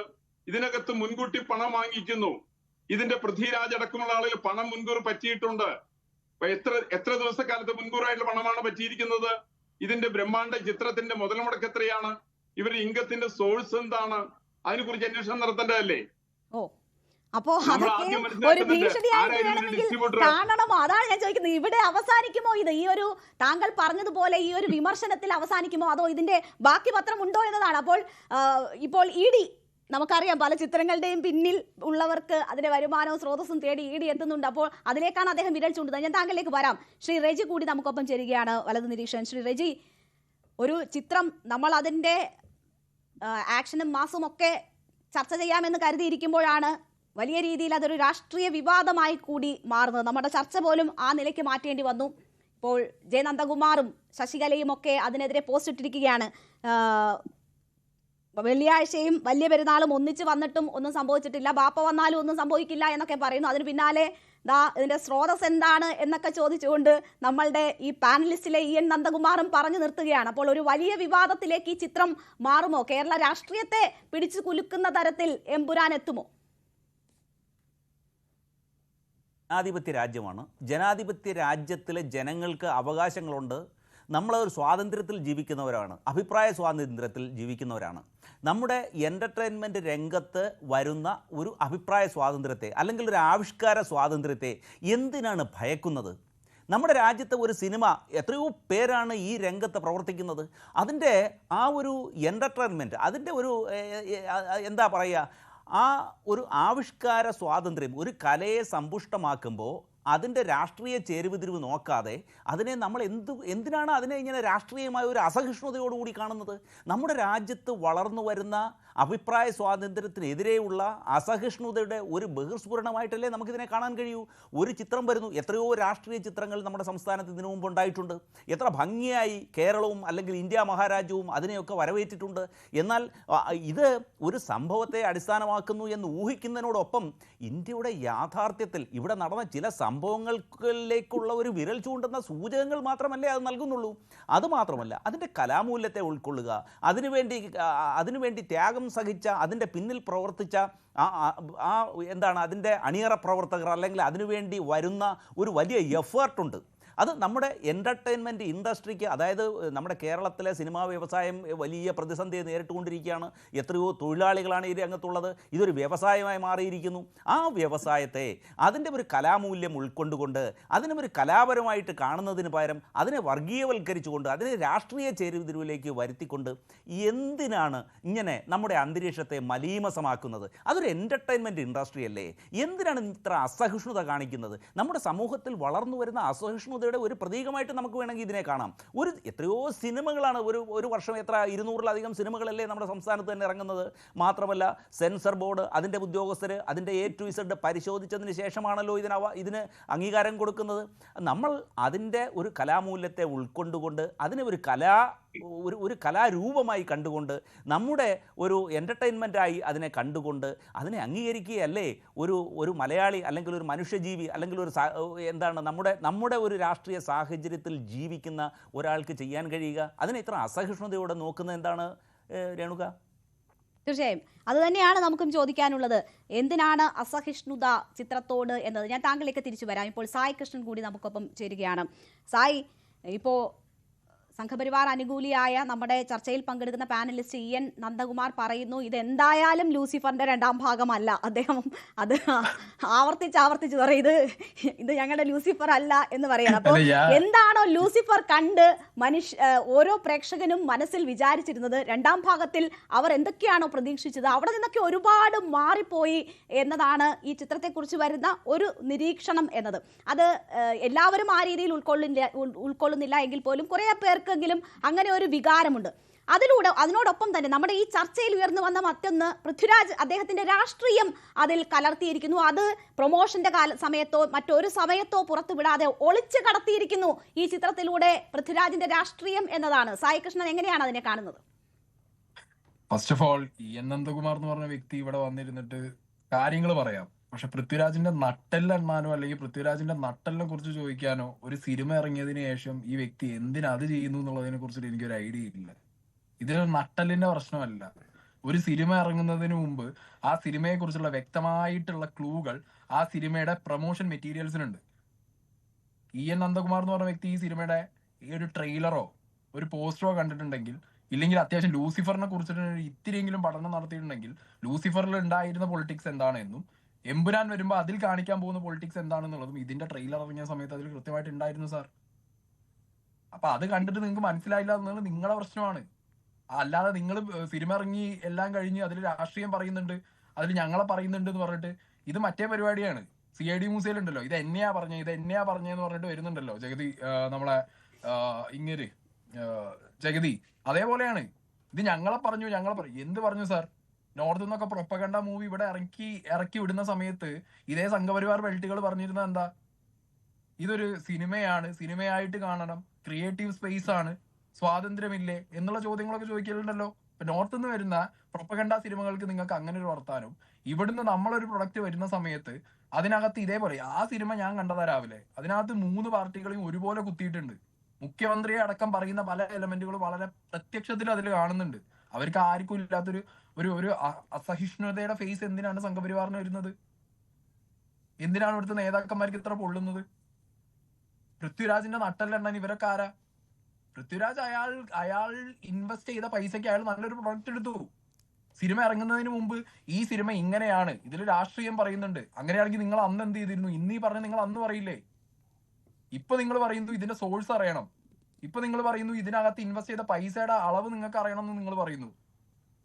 അപ്പൊ നിങ്ങൾ അത് അന്നേ ചോദിച്ചിട്ട് ഈ പ്രൊഡക്റ്റ് നിങ്ങൾ ഇറക്കാൻ സമ്മതിക്കാത്തൊരവസ്ഥയിൽ കാര്യങ്ങൾ മുന്നോട്ട് പോകുമായിരുന്നല്ലോ. and ഈ പറഞ്ഞ പോലെ ഇതേ സർക്കാർ, ഇതേ സെൻട്രൽ ഗവൺമെന്റ് അടിയിലുള്ള സെൻസർ ബോർഡ് ആണല്ലോ കൊണ്ടുപോയി സെൻസർ ചെയ്യുന്ന സമയത്ത് എന്തുകൊണ്ട് പറഞ്ഞില്ല, തടഞ്ഞില്ല? അപ്പൊ ഇതൊക്കെ എന്ന് പറഞ്ഞു കഴിഞ്ഞാൽ ഒരു പ്രൊഡക്റ്റ് ഇറങ്ങുന്നു, ഒരു സിനിമയാണ്, സിനിമയായിട്ട് കാണുക. പ്രൊപ്പഗണ്ട സിനിമയാണെന്നുണ്ടെങ്കിലും ഏതൊരു സിനിമയാണെന്നുണ്ടെങ്കിലും ഒരു ക്രിയേറ്റീവ് സ്പേസിൽ ഇരുന്നു കൊണ്ട് ആ സിനിമയുടെ റൈറ്റർക്കും ആ സിനിമയുടെ ഡയറക്ടർക്കും പറയാനുള്ള കാര്യങ്ങൾ ജനങ്ങളിൽ എത്തിച്ചു കഴിഞ്ഞാൽ ജനങ്ങൾ ഏറ്റെടുത്തോ ഇല്ലേ, അത് മാത്രമേ ഉള്ളൂ. അതിനകത്തുള്ള രാഷ്ട്രീയം നിങ്ങൾക്ക് കീറി മുറിക്കാം, രാഷ്ട്രീയ സിനിമകൾ വരും, അത് നമുക്ക് എന്ത് ചെയ്യാം, ഓഡിറ്റ് ചെയ്യാം, എല്ലാം ചെയ്യാം. പക്ഷെ ചെയ്യുന്നത് കൊണ്ട് ഒരു പ്രൊഡക്റ്റിനെ നിർത്തണം. ഈ പ്രൊഡക്റ്റിന് കാണിക്കരുത്, ഇത് ബാൻ ചെയ്യണം, ഇത് ഇനി ആരും കാണരുത് എന്നുള്ള ഒരു മാസമായിട്ടുള്ള ഒരു സാധനം നിങ്ങളെ നേതാക്കന്മാർ എങ്ങനെ ഇട്ട് കൊടുക്കും? പലരുടെ പേജിലും ഇന്ന് അതാ കാണുന്നത്, ബുക്കിംഗ് ക്യാൻസൽഡ്. ഞങ്ങളിത് കാണില്ല. രാജ്യസ്നേഹമുള്ളവർ ആരും ഇത് കാണില്ല. രാജ്യസ്നേഹം ഈ സിനിമയും തമ്മിൽ എന്ത് വന്നു? പിന്നെ ഇവർ ഈ പറയുന്ന എലമെന്റുകൾ ഇതിനകത്ത് പറയുന്നു. ഗുജറാത്ത് കലാപം പറയുന്നു, ട്രെയിനിന്റെ കാര്യം പറയുന്നു. സാർ, ഈ എലമെന്റ് കൂട്ടി വായിച്ചത് നിങ്ങളല്ലേ? ഈ സിനിമയിലെ വില്ലനെ നിങ്ങളുടെ നേതാവിനെ ആയിട്ട് ഉപമിച്ചത് നിങ്ങളുടെ ഈ പോസ്റ്റ് ഇടുന്ന നേതാക്കന്മാരാണ്. അല്ലാതെ ഇത് എഴുതിയ മുരളി ഗോപിയോ ഇത് കാണിച്ചെന്ന പൃഥ്വിരാജോ എവിടെയും പറഞ്ഞിട്ടില്ല ഇത് നിങ്ങളെ നേതാവാണെന്നുള്ളത്. അപ്പൊ പോണ ഏതോ വഴിക്ക് പോകുന്ന കിളീനെ ഏണി വെച്ച് പിടിച്ച് കയറിയിട്ട് എന്നാ ഞാനും ഉണ്ട് എന്ന് പറഞ്ഞിട്ട് ഏറെക്ക് പോകുന്ന അവസ്ഥയാണ് ഇപ്പൊ സംഘപരിവാർ ബെൽറ്റുകൾ കാണിച്ചുകൊണ്ടിരിക്കുന്നത്. ഒരു സിനിമ ഇറങ്ങിയ അത് ഒരു ഇൻഡസ്ട്രിക്കകത്ത് വരാൻ പോകുന്ന ഒരു മാറ്റം, ഇത്രയും വലിയൊരു സിനിമ, ഈ സിനിമ നമ്മുടെ ഇൻഡസ്ട്രിക്ക് കൊണ്ടുവരാൻ പോകുന്ന ഒരു ഇൻവെസ്റ്റ്മെന്റ്, ഒരു സിനിമ കൊണ്ട് ഇൻഡസ്ട്രിക്ക് തന്നെ വലിയൊരു മാറ്റം വരുമ്പോൾ ഈ രീതിയിലുള്ള പ്രവണതകൾ ഒട്ടും എനിക്ക് യോജിക്കാൻ പറ്റിയ ഒരു കാര്യമല്ല. എനിക്ക് ഈ സിനിമ എത്രയോ ഇഷ്ടപ്പെട്ട ഒരു സിനിമയാണ്. ഞാൻ രാവിലെ അത് എന്റെ അഭിപ്രായം പറഞ്ഞു. ഞാൻ രണ്ടാമതും ഈ പടം കാണാൻ പോയിരിക്കുക. കാരണം ഇത് ഒറ്റവട്ടം കണ്ടാൽ മാത്രം മനസ്സിലാവുന്ന ഒരു പടമല്ല. ഒരുപാട് ഇന്റർ മീനിങ്സും കാര്യങ്ങളും ഉണ്ട്. ഇപ്പോ പൃഥ്വിരാജിന് എതിരെ ഉള്ള വാര്യൻ കുന്നൻ പരാമർശമൊക്കെ വരുമ്പോൾ അതിന് താഴെയൊക്കെ ഉള്ള ഒരു കമന്റ് വായിച്ചാൽ തന്നെ നമുക്ക് അറിയാം ആരെയൊക്കെ ടാർഗറ്റ് ചെയ്യുന്നുണ്ട് എന്ന്. അയോധ്യയിലെ പ്രാണപ്രതിഷ്ഠയ്ക്ക് ക്ഷണം കിട്ടിയിട്ടും സുഡാപ്പികളെ പേടിച്ച് പോകാതിരുന്ന ഒരു ഭീരുവാണ് മോഹൻലാൽ എന്ന് ഒരാൾ അതിന്റെ താഴെയൊക്കെ കമന്റ് ചെയ്തിരിക്കും. അപ്പോൾ മോഹൻലാലിന്റെയും ടാർഗറ്റ് ചെയ്യുന്നുണ്ട് ഈ ഒരൊറ്റ ചിത്രത്തോടു കൂടി. നമുക്ക് സാധാരണ നിലയിൽ പറയുന്നത് മലയാള സിനിമയിൽ മോഹൻലാൽ സംഘപരിവാർ അനുകൂലിയാണ്, അല്ലെങ്കിൽ സംഘപരിവാർ സംഘടനകളുമായി ബന്ധം പുലർത്തുന്ന ആളാണ് എന്ന ഒരു പ്രതിച്ഛായ ആയിരുന്നു മോഹൻലാലിനെങ്കിൽ ഒരൊറ്റ സിനിമയോട് കൂടി തന്നെ സംഘപരിവാർ വിരോധിയായി മോഹൻലാലിനെ ചാപ്പ കുത്തുന്നത് കൂടി നമുക്ക് കാണാം. ഇങ്ങനെയാണോ സമീപനം ഉണ്ടാകേണ്ടതെന്ന് തന്നെയാണ് നമ്മൾ പരിശോധിക്കുന്നത്. രണ്ടാം ഭാഗത്തിലേക്ക് എത്താം ഇടവേളയ്ക്ക് ശേഷം. വീണ്ടും ചർച്ചയിലേക്ക്. ശ്രീ EN നന്ദകുമാർ, ഇവിടെ ഇപ്പോൾ നമ്മുടെ റിവ്യൂവർ ചൂണ്ടിക്കാണിച്ച കാര്യങ്ങൾക്ക് താങ്കൾക്ക് മറുപടി പറയാനുണ്ടാകും. മാത്രവുമല്ല, ഈ ചിത്രം പുറത്തു വരുമ്പോൾ അതുമായി ബന്ധപ്പെട്ടുള്ള ഇത്തരം കമന്റുകൾ ഉണ്ടാകുമ്പോൾ അതൊരു ബഹിഷ്കരണ സ്വഭാവത്തിലേക്ക് കൂടി പോകുന്ന തരത്തിൽ ഉണ്ടാകുന്നു. പലരും ഞങ്ങൾ ബുക്ക് ചെയ്തതൊക്കെ റദ്ദാക്കിയിരിക്കുന്നു എന്ന തരത്തിൽ വരുന്നു. അങ്ങനെ ഒരു ആഹ്വാനം കൊടുക്കാനുള്ള ശ്രമം കൂടിയാണോ നിങ്ങളുടെ ഭാഗത്തു നിന്നും ഉണ്ടാകുന്നത്? ഞാൻ നേരത്തെ തന്നെ സൂചിപ്പിച്ചു, ഈ ഇൻഡസ്ട്രിയുമായി ബന്ധപ്പെട്ട് ഈ സിനിമയുടെ വിജയം എത്രമാത്രം പ്രധാനപ്പെട്ടതാണ് എന്നത്. ഇത്രയും അസഹിഷ്ണുത പ്രകടിപ്പിച്ചുകൊണ്ട് അത് ഞങ്ങളെ തന്നെ ഉദ്ദേശിച്ചതാണ് എന്ന് പറഞ്ഞുകൊണ്ട് വരേണ്ടതുണ്ടോ? ആ ചിത്രത്തിൽ ഒരേ ഒരാൾക്ക് മാത്രമാണ് നന്ദി എഴുതി കാണിക്കുന്നത്, അത് കേന്ദ്രമന്ത്രി സുരേഷ് ഗോപിക്കാണ്. അങ്ങനെയൊക്കെയുള്ള മോഹൻലാലിന്റെ പശ്ചാത്തലം എന്താണ്? സംഘപരിവാർ സംഘടനകളുമായിട്ടൊക്കെ അദ്ദേഹം എങ്ങനെയാണ് ബന്ധം പുലർത്തുന്നതെന്ന് അറിയാം. അതിലുപരി രാഷ്ട്രീയത്തിന് അതീതമായ അദ്ദേഹത്തെ മലയാളികൾ എങ്ങനെയാണ് കൈകാര്യം ചെയ്യുന്നത്, അല്ലെങ്കിൽ അദ്ദേഹത്തെ സ്നേഹിക്കുന്നതെന്നൊക്കെ നമുക്കറിയാം. അപ്പോൾ ആ ഒരു പശ്ചാത്തലത്തിലൊക്കെ നിന്നുകൊണ്ട് ഇത്തരമൊരു ആരോപണം ഉന്നയിക്കുകയും ആ സിനിമയെ ബഹിഷ്കരിക്കാൻ നിങ്ങളുടെ അനുയായികളെ തന്നെ പ്രേരിപ്പിക്കും വിധമുള്ള പ്രസ്താവനകൾ നേതാക്കന്മാരുടെ ഭാഗത്തു നിന്നുമൊക്കെ ഉണ്ടാകുമ്പോൾ അതൊരു തെറ്റായ മെസ്സേജായി പോവുകയല്ലേ? രേണുക ചോദ്യനോടാണോ? അതെ അതെ. രേണുക, എനിക്ക് മനസ്സിലായില്ല ആരാണ് ചിത്രം ബഹിഷ്കരിക്കാനായിട്ട് ആരാണ് ആവശ്യപ്പെട്ടതെന്ന് എനിക്ക് മനസ്സിലായില്ല. ഞാൻ മനസ്സിലാക്കിയിടം കൊണ്ട് ഈ ചിത്രത്തിന് അംഗീകാരം കൊടുത്ത് കേന്ദ്ര സർക്കാരാണ്. ഈ ചിത്രത്തിന്റെ ബഹിഷ്കരിക്കാൻ മനസ്സിലാക്കിയില്ല. ഡീഗ്രേഡിംഗ് ഈ ചിത്രത്തിനെതിരെ നടക്കുന്നു. ഞങ്ങൾ രാവിലെ മുതൽ തന്നെ റിപ്പോർട്ട് ചെയ്യുന്നത്. പണ്ട് ഇറങ്ങിയ പല ചിത്രങ്ങളുമായി ബന്ധപ്പെട്ട് പ്രേക്ഷകർ നൽകിയിട്ടുള്ള പ്രതികരണങ്ങൾ കൂട്ടിച്ചേർത്തുള്ള വീഡിയോകൾ പ്രചരിക്കുകയാണ്. ചിത്രം കൊള്ളില്ല, വളരെ പാഴാണ്, സമയം കളയരുത് എന്നൊക്കെ പറഞ്ഞിട്ടുള്ളത്. അതിന് പിന്നിൽ ആരാണെന്ന് അറിയില്ല. പക്ഷേ എങ്ങനെയാണ് ഒരു ചിത്രം പരാജയപ്പെടുന്നത്, ബഹിഷ്കരിക്കപ്പെടുന്നത്? നിങ്ങളിപ്പോൾ ഒരു ആഹ്വാനം നടത്തേണ്ട പ്രധാനപ്പെട്ട നേതാക്കൾ, ശശികലയെ പോലെയുള്ള, നന്ദകുമാറിനെ പോലെയൊക്കെയുള്ള നേതാക്കൾ ഇത്തരം ഒരു മെസ്സേജ് ആളുകളിലേക്ക് ഇടുകയാണ്. അതിന് താഴെ വരുന്ന കമന്റുകൾ വായിച്ചു നോക്കുമ്പോൾ നമുക്ക് തന്നെ അറിയാം, അതിൽ തന്നെ എത്രയോ ആഹ്വാനങ്ങളുണ്ട്. നിങ്ങൾ ചിത്രം ബഹിഷ്കരിക്കണം, കാണണം. ഇത് എങ്ങനെ ഇവിടെ ഇറങ്ങി എന്നാണ് ചോദിക്കുന്നത്. ഈ സെൻസർ ബോർഡിലൊക്കെ ഇരിക്കുന്ന ആളുകൾ എന്ത് ചെയ്യുകയാണ്? അവരെയൊക്കെ അവർക്കെതിരെയൊക്കെ പറഞ്ഞോളൂ. ഗോദ്ര സംഭവം RSSന്റെ തലയിൽ കെട്ടിവെക്കുന്നത് ശരിയാണെന്നാണോ പറയേണ്ടത്? അവിടെ അതേപോലെ തന്നെ ഇത് കത്തിക്കാൻ ശ്രമിച്ച മറ്റേ തീവണ്ടി കത്തിക്കുന്ന കാണിക്കാതിരിക്കുന്നത് ശരിയാണെന്നാണോ പറയേണ്ടത്? അല്ലെങ്കിൽ ഇദ്ദേഹത്തിന്റെ കൃത്യമായ രാഷ്ട്രീയ നറേഷനുകൾ ശരിയാണെന്നാണോ പറയേണ്ടത്? നന്ദകുമാർ, എല്ലാ രാഷ്ട്രീയ പാർട്ടികൾക്കെതിരായ, എന്നുവെച്ചാൽ രാഷ്ട്രീയത്തിലെ പുഴുക്കുത്തുകൾക്കെതിരെ നിലപാടെടുക്കുന്ന സിനിമ എന്ന് വേണമെങ്കിൽ നമുക്കതിനെ പറയാം. അതിൽ ഏതെങ്കിലും ഒരു പ്രത്യേക രാഷ്ട്രീയ പാർട്ടിയെ മാത്രമല്ല. നേരത്തെ തന്നെ ഈ ചിത്രത്തിൽ ചൂണ്ടിക്കാണിച്ചുവല്ലോ, മുഖ്യമന്ത്രിയെ എന്ന് തന്നെ പറയാൻ പറ്റുന്ന തരത്തിൽ ഇതിൽ പരിഹസിക്കുന്നുണ്ട്, അതിലെ തെറ്റുകൾ ചൂണ്ടിക്കാണിക്കുന്നുണ്ട്. വലതുപക്ഷ രാഷ്ട്രീയം അല്ലെങ്കിൽ കോൺഗ്രസ് രാഷ്ട്രീയത്തിനേറ്റിട്ടുള്ള ലക്ഷ്യം, അല്ലെങ്കിൽ അവർ എങ്ങനെയാണ് പിന്നോട്ട് പോകുന്നത്, അവർ എങ്ങനെയാണ് വർഗീയതയെ എനിക്കത് ഉപയോഗപ്പെടുത്തുന്നത് എന്ന് പോലും മനസ്സിലായില്ല. പറയുന്നുണ്ട് ഈ ചിത്രത്തിൽ. കോൺഗ്രസ് അപ്പോൾ നിങ്ങളെ രാഷ്ട്രീയത്തിലെ മാത്രം ഏതിലാണ് ലക്ഷ്യമിടുന്നു, ഇതിലെ? അല്ലെങ്കിൽ അങ്ങനെ ഒരു പ്രത്യേക അജണ്ട ഈ ചിത്രത്തിനുണ്ട് എന്ന് എന്തിന് കരുതണം? അല്ല, കോൺഗ്രസ് രാഷ്ട്രീയത്തിന് ഇത് എതിരായിരുന്നോ? എവിടം കൊണ്ടാണ് എതിരെന്ന് എനിക്ക് മനസ്സിലായില്ല. ഞാൻ മനസ്സിലാക്കുന്നത് കൃത്യമായിട്ട് പൃഥ്വിരാജിന്റെ രാഷ്ട്രീയ താല്പര്യങ്ങളുടെ സംരക്ഷണാർത്ഥമുള്ള ചിത്രമാണ്. അതിന് അദ്ദേഹത്തിന് സ്വാതന്ത്ര്യമുണ്ടെന്നാണ് എന്റെ അഭിപ്രായം. അത് സ്വാതന്ത്ര്യമുണ്ട്. ആ സ്വാതന്ത്ര്യം അദ്ദേഹം സത്യസന്ധമായിട്ട് ബോധ്യപ്പെടുത്തണം. എന്തുകൊണ്ട് ബോധ്യപ്പെടുത്തുന്നില്ല? ഇത് നിങ്ങൾ ചിത്രം പിടിച്ചോളൂ, നിങ്ങളുടെ ചിത്രത്തിന് നിങ്ങൾക്ക് സെൻസർഷിപ്പിന് അംഗീകാരം കിട്ടിയിട്ടുണ്ട്. പക്ഷെ നിങ്ങൾ അത് കഴിഞ്ഞിട്ട് ആ ചിത്രം ഒരു സർവതന്ത്ര സ്വതന്ത്ര ചിത്രമാണ്, ഇത് കേരളത്തിന്റെ മനസാക്ഷിയുടെ ചിത്രമാണ് എന്നൊന്നും പറയേണ്ട ആവശ്യമില്ല. ഈ ചിത്രം കേരളത്തിന് വെളിയില് എനിക്ക് മനസ്സിലാവാത്ത പ്രശ്നം, നേരത്തേക്ക് സൂചിപ്പിച്ച ആളുകളൊക്കെ പറഞ്ഞു, ഇത് ബ്രഹ്മാണ്ഡ ചിത്രത്തിന്റെ മുതൽ മുടക്ക് എത്രയാണ്? ഒരു കണക്കുകൾ വേണ്ടി ഇതിനെ സംബന്ധിച്ച്. ആ ചിത്രത്തിന്റെ വരുമാനം കേരളത്തിന് 3.5 കോടി ജനങ്ങൾ സിനിമ കണ്ടാൽ പോലും എത്ര കോടി രൂപയാണ് കേരളത്തിന് അതിൽ നിന്ന് കിട്ടാൻ വേണ്ടി പോകുന്നത്? എന്തുകൊണ്ടാണ് ആദ്യത്തെ ഇതിന്റെ വിതരണക്കാർ മാറി എന്നതിന്റെ അടിസ്ഥാനത്തിലാണ്? ഇത്യാദി ഒരുപാട് വിഷയങ്ങൾ ചർച്ച ചെയ്യപ്പെടേണ്ടതല്ലേ? ഇതെല്ലാം ചർച്ച ചെയ്യപ്പെടുക തന്നെ ചെയ്യണം. അതേപോലെ തന്നെ ചിത്രം നിർമ്മിക്കുവാൻ അധികാരം അത് പൃഥ്വിരാജിനുണ്ട്, സംവിധാനം ചെയ്യാൻ അധികാരമുണ്ട്. ഞങ്ങൾക്ക് ആർക്കും സംശയ കരുതലില്ല. പക്ഷേ ആ സ്വാതന്ത്ര്യം വെച്ചുകൊണ്ട് ആരെങ്കിലും മെക്കെട്ട് കയറാനുള്ള പരിശ്രമം നടത്തുന്നത് അതൊരു മര്യാദയല്ല.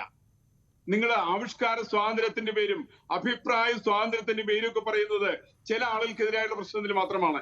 ഞാൻ പറയാലോ, കേരളത്തില് ഹമാസിന് വേണ്ടിയിട്ടുള്ള മുദ്രാവാക്യങ്ങൾ വിളിച്ച ആളുകളുണ്ടല്ലോ. ഇപ്പൊ എന്താ അവരുടെ അവസ്ഥ?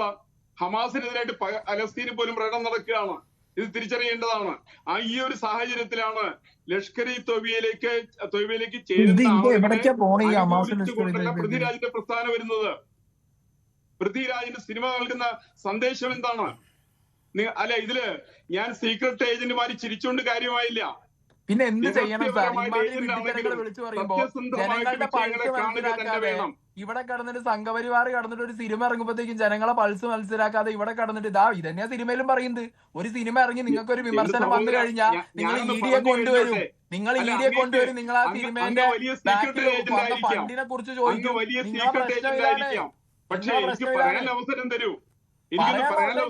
കേട്ടിട്ട് ഒരു മനുഷ്യൻ കേട്ടിട്ട് ഒരു ലോജിക്ക് തോന്നണ്ടേ സാർ?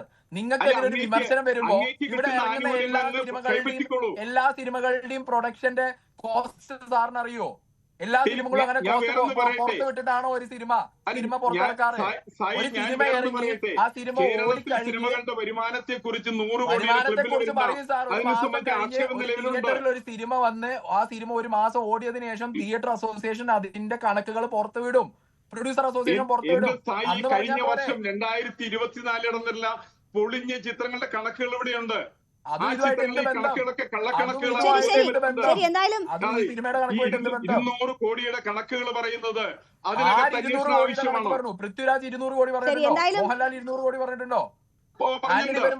ഏറ്റവും ഒടുവിലത്തെ ഓഫീസർ ഓൺ ഡ്യൂട്ടി ഉൾപ്പെടെയുള്ള ചിത്രങ്ങളുടെ കണക്കുകൾ കഴിഞ്ഞ ദിവസം പുറത്തു വന്നത് എന്തായാലും നമുക്ക് മുന്നിലുണ്ട്. ഇവിടെ കിരൺ ബാബു ഇവിടെ ഈ ചിത്രത്തിൽ തന്നെ സൂചിപ്പിക്കുന്നുണ്ട്, ED എങ്ങനെ ഉപയോഗിക്കപ്പെടുന്നു എന്നത് ഈ ചിത്രത്തിൽ തന്നെ സൂചിപ്പിക്കുന്നുണ്ട്. ഇപ്പോൾ നമ്മുടെ ചർച്ച പുരോഗമിക്കുമ്പോൾ ബജറ്റിലേക്കാണ്, ചിത്രത്തിന്റെ ബജറ്റിലേക്കാണ് പോകുന്നത്. ബജറ്റ് എന്താണ് എന്നത് ഇതിന്റെ അണിയറ പ്രവർത്തകർ ഇതുവരെ പുറത്തു പറഞ്ഞില്ല. ഇന്നലെ മോഹൻലാൽ പറയുന്നത് നിങ്ങൾ ബജറ്റ് എത്രയെന്ന് ചോദിക്കുകയല്ല, ഈ ബജറ്റിൽ എങ്ങനെ ഈ ചിത്രം എടുക്കാൻ പറ്റി എന്ന് അത്ഭുതപ്പെടുകയാണ് നിങ്ങൾ ചെയ്യേണ്ടത്. ആ അത്ഭുതത്തിലേക്കാണ് നിങ്ങൾ പോകേണ്ടത് എന്ന് മോഹൻലാൽ തന്നെ പറയുന്നത്. അപ്പോൾ ഒരു ബജറ്റ് ഒരു പ്രശ്നമാകുമോ? ഇനിയിപ്പോൾ ഞങ്ങൾ വിമർശിക്കുന്നതേ ഉള്ളൂ, അതിനുള്ള അധികാരം ഞങ്ങൾക്കുണ്ട്, ബാക്കി എന്ത് ചെയ്യണമെന്ന് ഞങ്ങൾക്കറിയാം എന്നതാണോ ഇതിന്റെ പൊരുൾ?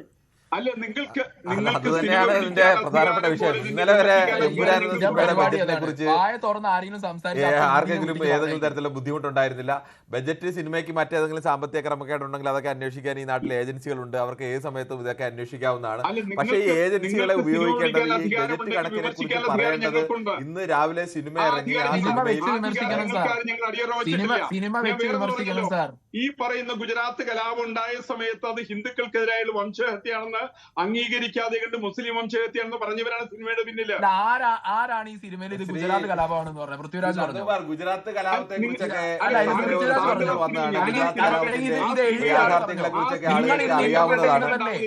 നിങ്ങളുടെ തോന്നലല്ലേ? ഒരു ട്രെയിൻ കത്തിക്കഴിഞ്ഞാൽ അത് ഗുജറാത്ത് കലാപത്തിൽ കത്തിയ ട്രെയിനാണ് നിങ്ങൾ എങ്ങനെ പറയും? മുരളി ഗോപി പറഞ്ഞോ? പൃഥ്വിരാജ് പറഞ്ഞോ? ആരാ പറഞ്ഞത് നിങ്ങളോട് ഇത് ഏയ് സായി അതാണ് എനിക്ക് സായിയോടുള്ളൊരു ചോദ്യം. ഇന്നലെ വരെ എമ്പുരാന്റെ പോസ്റ്ററുകൾ കവർ ഫോട്ടോ ആക്കിയിരുന്നവർ, അല്ലെങ്കിൽ അതിനുവേണ്ടി പ്രചാരണം നടത്താം, ഞങ്ങളുടെ മോഹൻലാലിന്റെ ചിത്രമാണല്ലോ, ഞങ്ങളുടെ സംഘപരിവാറിനൊപ്പം നിൽക്കുന്ന, അല്ലെങ്കിൽ ഞങ്ങൾക്ക് ഞങ്ങളുടെ അനുഭവമുള്ള മോഹൻലാലിന്റെ ചിത്രം എന്നൊക്കെ പറഞ്ഞ് ഇത് കവർ ഫോട്ടോ ആക്കി ഇതിന് സർവത്ര പ്രചാരണം കൊടുത്തിരുന്നവരെ പോലും പൃഥ്വിരാജ് പറ്റിച്ചു. അതാണ് അവരുടെ ഏറ്റവും വലിയ വിഷമം. ഇനി അയ്യോ, പൃഥ്വിരാജ് പറ്റിച്ചു എന്ന് അവര് പറയുന്നത്. 40 വർഷം സിനിമയിലുള്ള മോഹൻലാൽ സ്ക്രിപ്റ്റ് വായിച്ച് അഭിനയിക്കാൻ അറിയില്ലേ?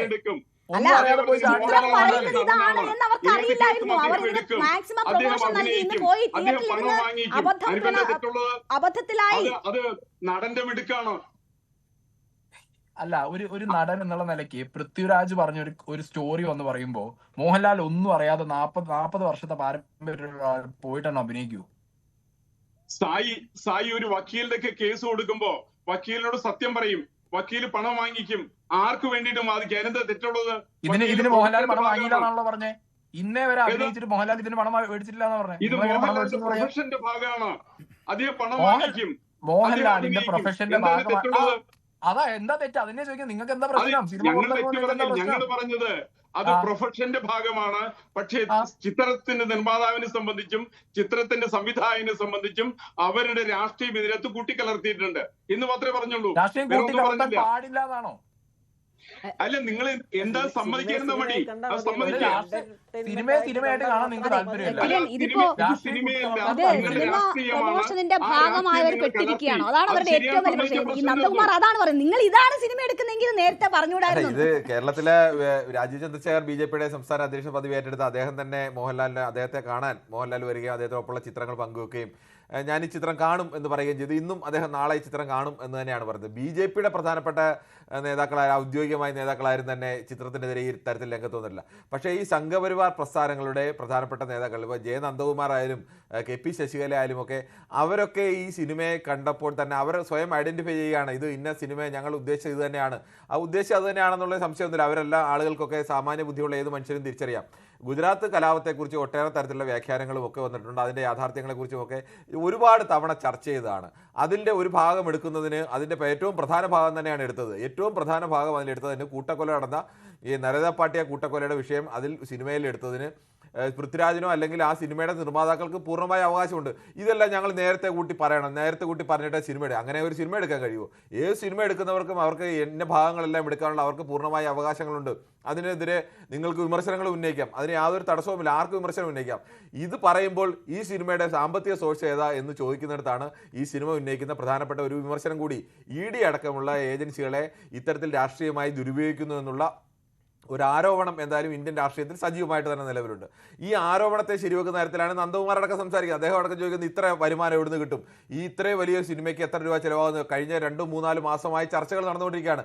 ആ സമയത്തൊന്നും ഇന്ത്യയിൽ ഒരു ഏജൻസികളും കണ്ടില്ലേ.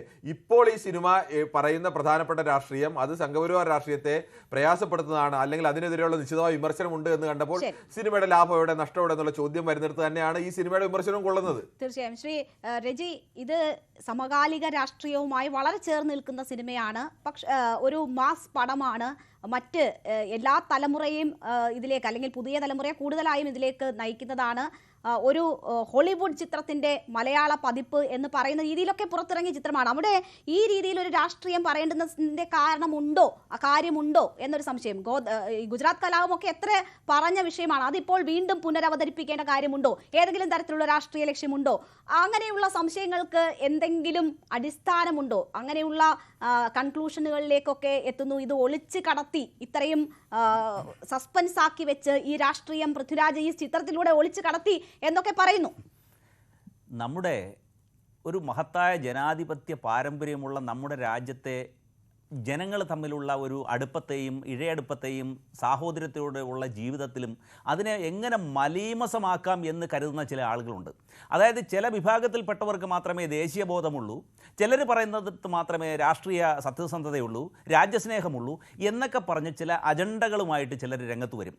യഥാർത്ഥത്തിൽ നമ്മളെല്ലാം ഈ സ്വാതന്ത്ര്യ സമര കാലഘട്ടത്തിൻ്റെ ചരിത്രം പോലെ നമ്മൾ ആലോചിച്ച് നോക്കിയാൽ വൈവിധ്യങ്ങളിൽ നിന്നാണ് നമ്മുടെ രാജ്യം ഉയർന്നു വന്നിരിക്കുന്നത്. വിദേശ ആധിപത്യത്തിനെതിരെ എല്ലാ വിദ്വേഷവും മാറ്റിമറിച്ചുകൊണ്ട് ഒരു നാനാത്വത്തിൽ ഏകത്വം കൈവരിച്ച ഒരു രാജ്യമാണ്. ഇവിടെ അഭിപ്രായ സ്വാതന്ത്ര്യത്തിന് വില കൊടുത്തില്ലെങ്കിൽ നമ്മുടെ ജനാധിപത്യത്തിന് എന്ത് വിലയാണ്? ഒരു വിനോദ ഉപാധിയെ ആ രീതിയിൽ കണ്ടുകൊണ്ട്, അതിനെ ഒരു സിനിമയായി കണ്ടുകൊണ്ട്, അതിൻ്റെ മറ്റു തലങ്ങളിലേക്ക് വ്യാഖ്യാനങ്ങൾ നൽകി അതിനെ ചാപ്പ കുത്താതെ ഇതിനെ ഒരു വിനോദ ഉപാധിയായി കണ്ടുകൊണ്ട് ഈ രംഗത്ത് നിൽക്കുന്നവരെ സംരക്ഷിക്കുന്ന ഒരു മാനുഷികമായിട്ടുള്ള ഒരു സമീപനമല്ലേ നമ്മുടെ തീർച്ചയായും അങ്ങനെ ഒരു സമൂഹം സമീപനമാണ് ഉണ്ടാകേണ്ടത്. അതിന് മറ്റുള്ളവർ നേതൃത്വം നൽകട്ടെ എന്ന് നമുക്ക് ആശിക്കാം. ഞാൻ സമയപരിമിതി കൊണ്ടാണ് ഇടപെടുന്നത്. ആജുറാം, താങ്കൾക്ക് ചില മറ്റു കാരണങ്ങൾ, മേക്കിങ്ങുമായി ബന്ധപ്പെട്ടുള്ള കാരണങ്ങളാൽ ഇഷ്ടക്കേടുണ്ടായി അല്ലെങ്കിൽ താങ്കളുടെ പ്രതീക്ഷയ്ക്കൊത്ത് ഉയർന്നില്ല എന്നതാണ്. പക്ഷേ ഇപ്പോൾ ഉണ്ടാകുന്ന ഈ നെഗറ്റീവ് കമന്റ്സ് അല്ലെങ്കിൽ ഡീഗ്രേഡിംഗ്, ഇപ്പോൾ ഉണ്ടാകുന്ന രാഷ്ട്രീയപരമായ ഈ വിമർശനങ്ങൾ, അതൊക്കെ ഏതെങ്കിലും തരത്തിൽ ബാധിക്കുമോ ചിത്രത്തെ? താങ്കൾക്ക് എന്താണ് തോന്നുന്നത്? വളരെ ചുരുക്കി. രാഷ്ട്രീയമായിട്ട് ഇഷ്ടംപോലെ സിനിമ ഇതുപോലെ ഇറങ്ങിയിട്ടുള്ളതാണ്. അപ്പോൾ അത് സിനിമയായിട്ട് തന്നെ കാണണമെന്നാണ് എനിക്ക് പറയുന്നത്. അതൊരു എൻ്റർടൈൻമെൻ്റ് ആണ്. അതിനകത്ത് വ്യക്തി സ്വാതന്ത്ര്യം ഉണ്ട്. പൃഥ്വിരാജിനായാലും ആർക്കായാലും ഏത് രീതിയിലും ഒരു മൂവി എടുക്കാനുള്ളത്. എൻ്റെ ഒരു ഇത് പറഞ്ഞതെന്ന് വെച്ചാൽ, ഈ പടം ഈ ഒരു ഹൈപ്പിനുള്ള പടം എത്തിയിട്ടില്ല എന്നുള്ളതാണ് എൻ്റെ ഒരു വ്യൂ പോയിന്റ്. അതായത് ഒരു 3 മണിക്കൂറുള്ള പടത്തിൽ നമുക്ക് ലാലേട്ടൻ്റെ 6 വർഷത്തിന് ശേഷം വരുന്നൊരു മാസീവ് പടമാണ്. നമ്മൾ ലാലേട്ടൻ്റെ മാക്സിമം കാണാൻ ആഗ്രഹിക്കും. അപ്പോൾ ലാലേട്ടൻ ഒരു 40 മിനിറ്റ് മാത്രമേ ലാലേട്ടനുള്ളൂ. അത് കഴിഞ്ഞിട്ട് ലാലേട്ടന് ഡയലോഗ് ഡെലിവറീസ് ഉള്ളത് ഒരു 6-7 സീനുകളിൽ മാത്രമേ കാര്യമായ ഒരു ഡയലോഗ് ഡെലിവറി ഉള്ളൂ. അതിൽ ഒരു കൊണ്ട് മേക്കപ്പ് ചെയ്തിട്ടില്ലേ?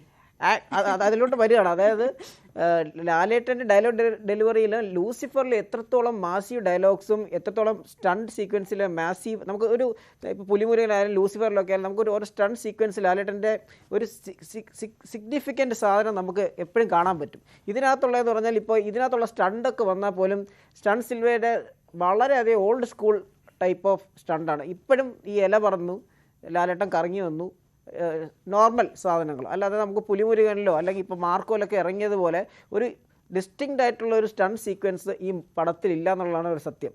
ഈ പടത്തിൽ ഒരുപാട് പോസിറ്റീവ് ഉണ്ട്. അതായത് ഇതിൻ്റെ ടെക്നിക്കൽ സൈഡിൽ ഇങ്ങനൊരു പടം മലയാളത്തിൽ ഇറങ്ങിയിട്ടില്ല എന്നുള്ളതും സത്യം തന്നെയാണ്. കാരണം മോർഫിക് ലെൻസ് വെച്ചിട്ട് ഇതുപോലത്തെ ഷൂട്ട് കുറേ സീക്വൻസൊക്കെ, അതായത് ആ ഹെലികോപ്റ്ററൊക്കെ വരുന്നതൊക്കെ റിയലായി ഷൂട്ട് ചെയ്തതാണ്, VFX ഒന്നും അല്ല. അപ്പോൾ അതൊക്കെ ഒരു വലിയൊരു മാസീവ് സംഭവമാണ്. ലീപ്പ് ഇൻ ടെക്നിക്കൽ സൈഡ് നല്ല സ്ട്രോങ് ആണ്. പക്ഷേ പടത്തിൻ്റെ സ്ക്രിപ്റ്റ് മൊത്തത്തിൽ നമ്മളെ പിടിച്ചിരുത്തുന്ന ഒരു സീക്വൻസ് ഇല്ല. കാര്യമായിട്ട് ഗ്രാഫ് ഡ്രോപ്പ് ആവുന്ന ഒരുപാട് സീക്വൻസ് ഉണ്ട്. ഇടയ്ക്കിടയ്ക്ക് ഗ്രാഫ് ഒന്ന് ലാലേട്ടൻ ചില സമയം പുൾ ഓഫ് ചെയ്ത് കൊണ്ടുവരുന്നുണ്ടെങ്കിലും കുറേ നേരം അത് വളരെയധികം ലാഗ് പോകുന്ന ഒരു സീക്വൻസ്. ഒരുപാട് ഡ്രാഗ് ചെയ്തിട്ടുണ്ട്. ഈ ഒരു 3 hours ഒരു മൂവീൻ്റെ ഒരു ആവശ്യമില്ലായിരുന്നു.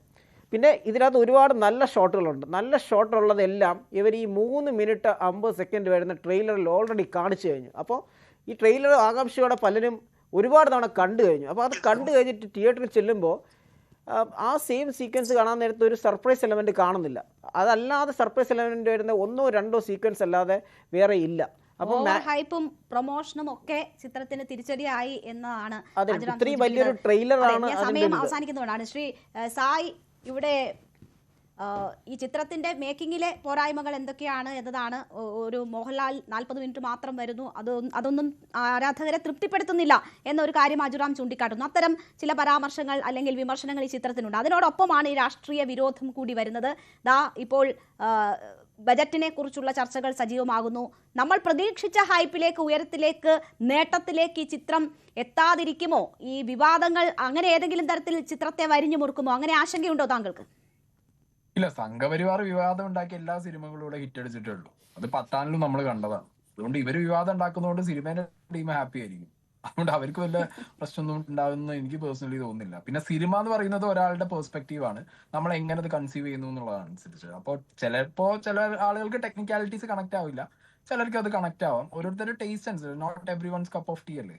പക്ഷെ ഇപ്പൊ സംഘപരിവാറിന്റെ കാര്യങ്ങളൊക്കെ എടുത്ത് നോക്കുന്ന സമയത്ത് ഇവർ ഈ രീതിയിലുള്ള ഈ സിനിമ പാടില്ല, ഇത് കാണിക്കാൻ പാടില്ല എന്നൊക്കെ പറയുമ്പോൾ, കേരള സ്റ്റോറി പോലത്തെ ഒരു ചീഞ്ഞ സാധനം പൊതിഞ്ഞു കൊടുന്ന് കേരളത്തിൽ കൊണ്ടുവന്നിട്ട് ഈ സാധനം നമ്മളെ നാടിനെ നാറ്റിക്കുന്ന അറിഞ്ഞുകൊണ്ടും ഇത് ഇവിടെ ഇരുന്ന് പ്രൊമോട്ട് ചെയ്ത ടീമാണ് ഈ വന്നിരുന്നിട്ട് എമ്പുരാനെ പറഞ്ഞുകൊണ്ടിരിക്കുന്നത്.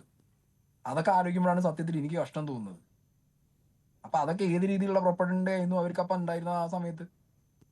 അതിനെ കുറിച്ചൊന്നും ചോദിച്ചാൽ ഇനിയിപ്പോ അതിന്റെ ബഡ്ജറ്റിനെ ചോദിച്ചു, അതിന്റെ ഫണ്ടിങ്ങിനെ ചോദിച്ചാലൊന്നും ആർക്കും ഇവിടെ ഒന്നും പറയാണ്ടാവില്ല. എമ്പുരാന്റെ ഫണ്ടിങ് കണ്ടുപിടിക്കാനോ എമ്പുരാന്റെ പിന്നാലെ ED വരാനോ ഇനി ഏറ്റവും കൂടുതൽ ഈ പൃഥ്വിരാജ്, മുരളി ഗോപിയും മോഹൻലാലിനെ പിന്നെ പ്രത്യേകിച്ച് ഇവർക്ക് അങ്ങോട്ട് പറയാൻ പറ്റുന്നില്ല.